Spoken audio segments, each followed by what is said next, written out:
les chocs exogènes.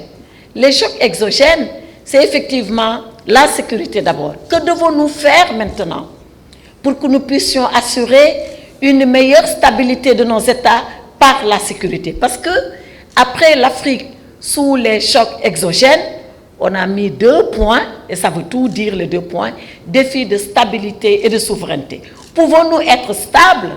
Pouvons-nous continuer à assumer notre souveraineté lorsque nous sommes menacés par l'insécurité, lorsque nous sommes menacés, et nous l'avons vu, par des changements anticonstitutionnels de gouvernements démocratiquement élus, lorsque nous sommes menacés par le climat, tenez, les inondations, partout dans le monde, 1000 et quelques morts au Pakistan, des centaines de morts ailleurs, nous-mêmes ici, nos populations sous les eaux, et tout cela, nous savons d'où est-ce que c'est venu. Aujourd'hui, c'est question de faire face à cela.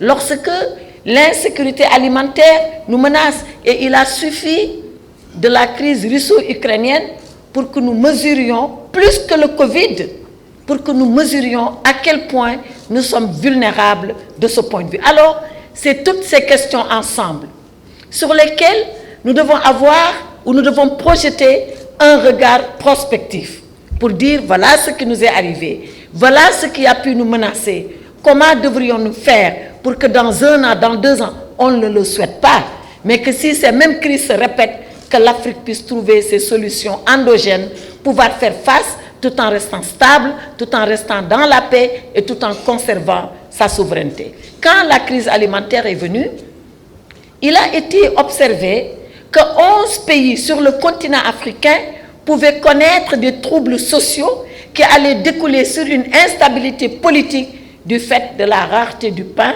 ou des céréales.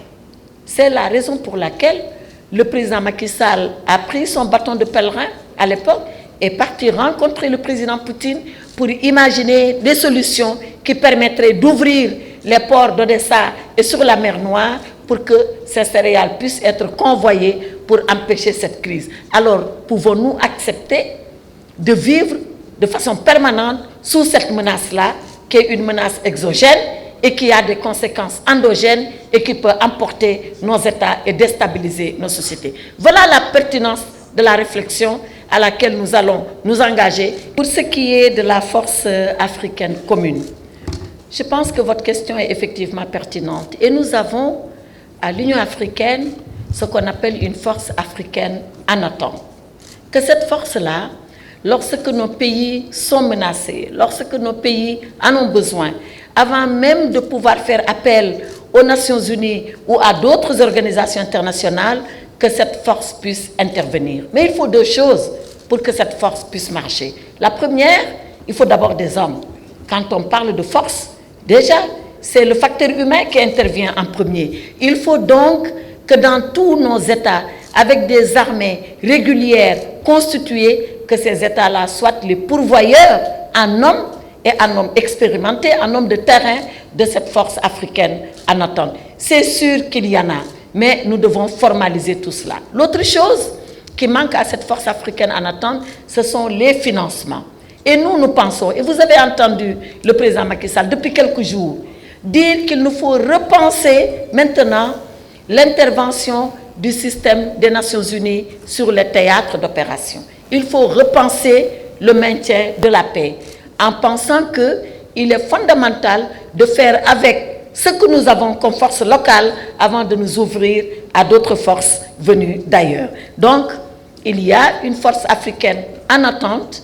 Elle doit être pourvue d'hommes, certainement que cela peut être fait rapidement. Elle doit surtout être pourvue de financement. Ça, c'est le plus difficile pour permettre que, si une situation se présente en Afrique, que cette force africaine puisse intervenir la première et assurer la restauration de la paix et de la sécurité dans nos États.